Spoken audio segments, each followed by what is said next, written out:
Assalamualaikum warahmatullahi wabarakatuh. Waalaikumsalam warahmatullahi wabarakatuh. Ibu-ibu, setelah tadi kita telah mempraktekkan bagaimana cara mencuci tangan dengan sabun yang baik dan benar, sekarang saya ingin membagi ibu-ibu ke dalam dua kelompok. Satu kelompok nanti terdiri dari 3-4 orang. Saya akan menunjuk 2 orang untuk menjadi ketua kelompok. Kelompok pertama nanti diketuai oleh Ibu Aisyah ya Bu ya. Kelompok kedua nanti diketuai oleh Ibu Ratna. Nah, nanti untuk setiap kelompok saya akan memberikan satu pertanyaan. Jadi untuk kelompok 1 satu pertanyaan dan kelompok 2 satu pertanyaan. Segera dicatat aja ya Bu ya. Untuk kelompok 1 saya ingin bertanya, apakah ada hal-hal yang membuat Ibu sulit untuk mempraktekkan mencuci tangan dengan sabun?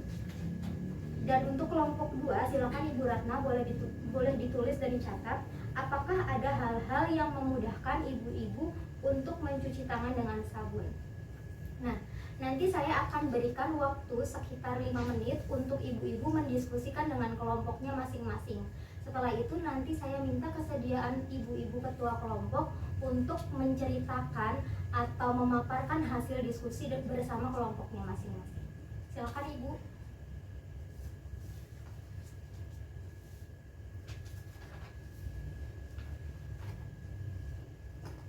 Sudah selesai ibu-ibu? Sudah selesai kelompok 1? Sudah. Silakan untuk kelompok 1 menceritakan hasil diskusinya. Kalau kesulitannya ya, kalau biasanya itu nggak ada wastafel. Tidak ada wastafel pertama. Terus sabun cuci juga biasanya mahal. Sabun cuci tangan ya? Iya, sabun cuci tangan biasanya mahal. Ya. Terus ada tidak terbiasa mencuci tangan dengan sabun. Jadi kayak asal cuci tangan aja ya Bu ya, cuci tangan pakai air lalu udah gitu. Nggak pakai sabun. Lagi. Terus ada lagi tidak hafal langkah-langkah untuk mencuci tangannya. Oh, jadi yang 6 langkah itu kebiasaannya Ibu lupa ya mana dulu gitu. Lalu sudah? Udah. Jadi ada 4 ya Bu ya. Nanti kita diskusikan bagaimana untuk mencari solusinya ya dari beberapa hal yang membuat sulit untuk mencuci tangan dengan sabun. Dan yang kedua saya minta kesediaan Ibu Ratna untuk memaparkan hasil diskusinya. Tadi kan bahas tentang kemudahan untuk mencuci tangan dengan sabun. Menurut kelompok 2 itu yang pertama itu kita tuh udah terbiasa mencuci tangan sebelum dan sesudah makan menggunakan sabun, itu yang pertama. Terus sebelum membersihkan diri itu kita biasanya kan sholat tuh wudu dulu kayak gitu. Terus yang ketiga, karena kondisi lagi pandemi begini, jadi di tempat umum tuh makin banyak buat cuci tangan gitu loh, yang pakai sabun, kayak pakai ada air tempat galon kayak gitu. Jadi itu memudahkan juga sih. Pada saat pandemi ini mungkin di sekitaran kita banyak ya, kayak di bank, di rumah sakit, di sekolah-sekolah juga tempat untuk mencuci tangan dengan sabun. Terima kasih untuk ibu-ibu ketua kelompok sudah memaparkan hasil diskusinya. Nanti kita bersama-sama akan mencari solusi dari beberapa masalah yang tadi dikemukakan oleh ibu-ibu. Nah, selanjutnya saya ingin meminta tolong kepada ibu-ibu untuk menjawab satu lagi pertanyaan saya. Apa saja sih yang menjadi kebiasaan ibu untuk membersihkan diri? Kalau habis bepergian mungkinnya kayak langsung mandi gitu, apalagi kondisi pandemi kayak gini kan, jadi kayak dibiasain habis dari mana-mana langsung bebersih dulu kayak gitu. Iya, sebenarnya pada waktu masa pandemi ini kita jadi sering sekali ya mencuci tangan, lalu membersihkan diri lah intinya seperti itu. Jadi mungkin ada juga hikmahnya ya Bu ya, jadi kita lebih waspada lagi akan penyakit yang katanya itu banyak tersebar dari tangan gitu ya. Nah, untuk selanjutnya saya akan bertanya lagi nih kepada ibu-ibu.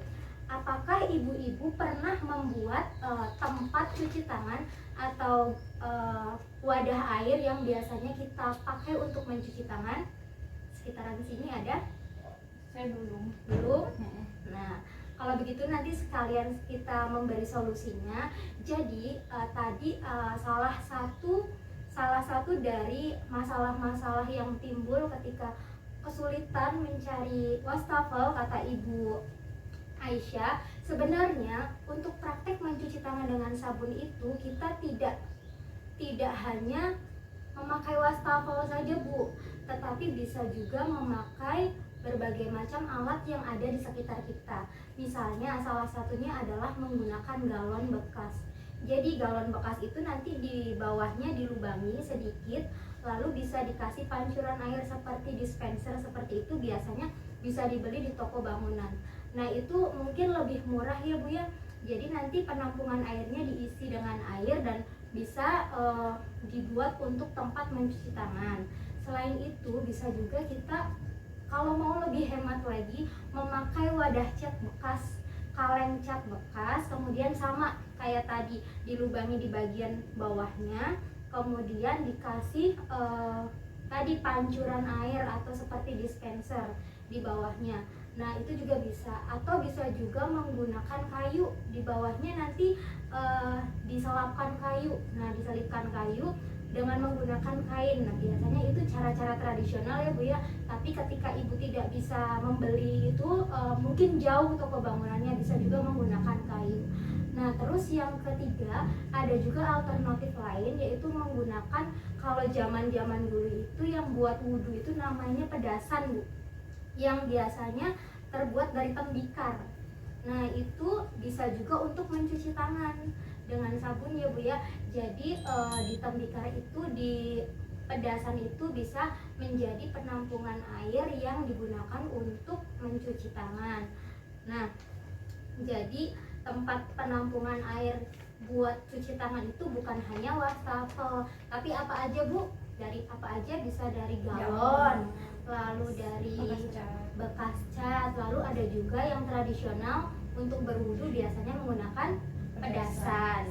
Nah tempat penampungan air yang kita buat tadi, jangan lupa harus sesering mungkin dikuras airnya atau dicuci secara berkala, dibersihkan secara berkala.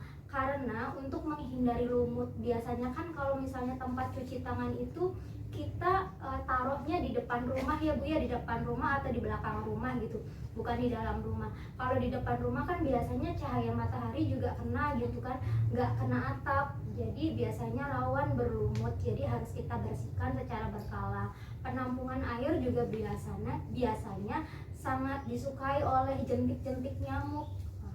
Jadi kita harus sering mengurasnya, karena jentik-jentik nyamuk itu adalah sumber dari penyakit yang disebabkan oleh nyamuk, biasanya demam berdarah atau malaria. Jadi kita juga harus menjaga kebersihan penampungan air untuk cuci tangan kita, seperti itu. Jadi solusi untuk beberapa permasalahan yang kita kemukakan di depan ya, Bu ya, di awal tadi, bukan hanya menggunakan wastafel. Jadi untuk mencuci tangan juga kita hanya perlu air mengalir dan sabun saja. Kalau tadi permasalahannya sabunnya itu dibilang mahal, sabun antiseptik itu mungkin mahal ya, Bu, tapi untuk mencuci tangan tidak hanya terbatas dengan menggunakan sabun antiseptik pencuci tangan, tapi juga bisa menggunakan sabun mandi batangan yang biasanya di pasaran itu harganya 3.000 juga ada ya, Bu ya, yang harga 3.000. Tetapi kalau menggunakan sabun batangan, ibu-ibu jangan lupa menggunakan tempat yang tertutup untuk wadah sabunnya, jadi terhindar dari bakteri juga. Kemudian bisa juga selain sabun cuci tangan, menggunakan sabun untuk mencuci piring atau cairan pencuci piring yang biasanya berwarna hijau ya, Bu ya, kebanyakan seperti itu. Ibu-ibu, saya minta tolong, karena kita sudah melalui pembahasan yang begitu banyak tentang materi cuci tangan pakai sabun, setidaknya ibu-ibu mengetahui bagaimana cara mencuci tangan dengan baik dan benar. Jadi saya minta tolong kepada ibu-ibu untuk mengajarkan cara mencuci tangan ini di rumah, kepada anak-anak ibu, kepada suami ibu, kepada tetangga-tetangga ibu atau kerabat dekat. Biasanya kalau misalnya ilmu yang ditularkan kemana-mana itu akan menjadi berkah jariah juga untuk kita, seperti itu. Kemudian saya ingin bertanya lagi kepada ibu-ibu. Ibu-ibu kan dapat PKH semuanya, Bu ya? dapat BPNT tidak? Dapat. Dapat bantuan sembako. Nah, manfaat apa sih yang bisa mencegah stunting, khususnya menangani anak stunting dari bantuan sosial yang ibu-ibu terima?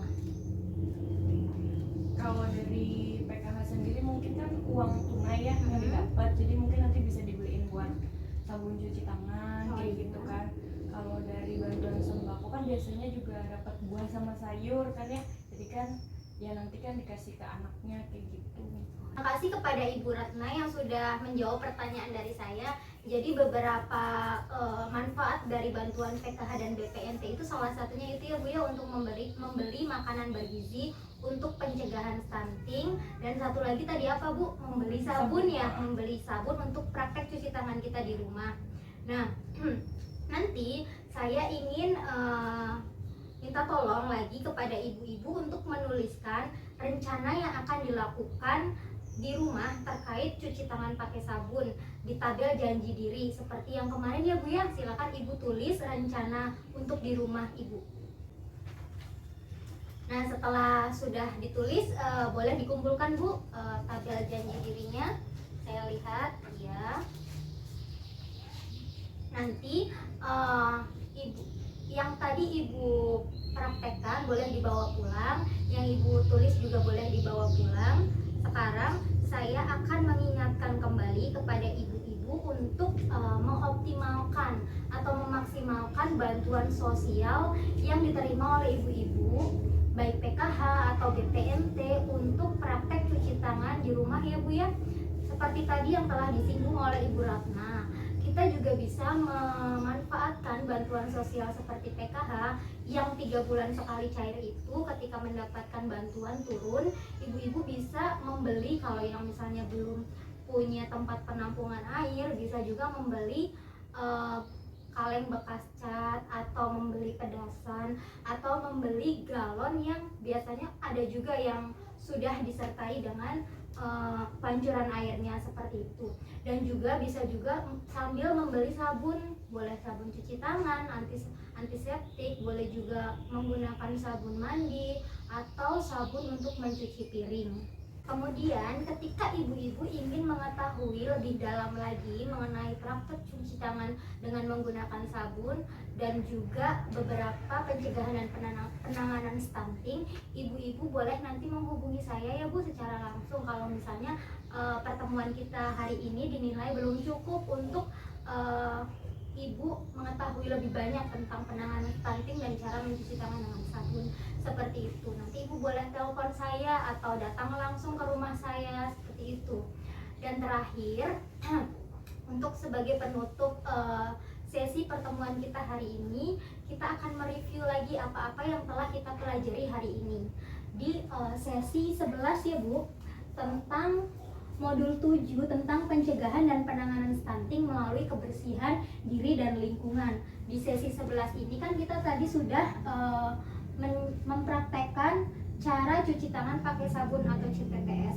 Ibu-ibu perlu diingat lagi, jangan lupa cara mencuci tangan dengan sabun itu ada berapa langkah Bu? Ada 6 langkah. Yang pertama, menggosok kedua telapak tangan, kemudian punggung tangan, lalu sela-sela jari, mengunci jari-jari, kemudian membersihkan ibu jari secara bergantian, dan juga membersihkan kuku dengan cara memutar seperti ini secara bergantian. Dan jangan lupa ketika mencuci tangan juga harus menggunakan sabun dan di air yang mengalir seperti itu. Pasti ibu-ibu tidak pada lupa ya, karena baru saja kita bahas. Kemudian jangan lupa juga untuk seperti yang tadi kita bahas, untuk mencuci tangan bukan hanya terpaku kepada wastafel saja, tetapi banyak alternatif lain seperti menggunakan galon bekas, cat bekas, atau pedasan yang murah di pasaran seperti itu. Terima kasih ibu-ibu yang sudah datang hari ini. Semoga pertemuan kita bermanfaat. Akhir kata kita akhiri. Wassalamualaikum warahmatullahi wabarakatuh. Waalaikumsalam warahmatullahi wabarakatuh.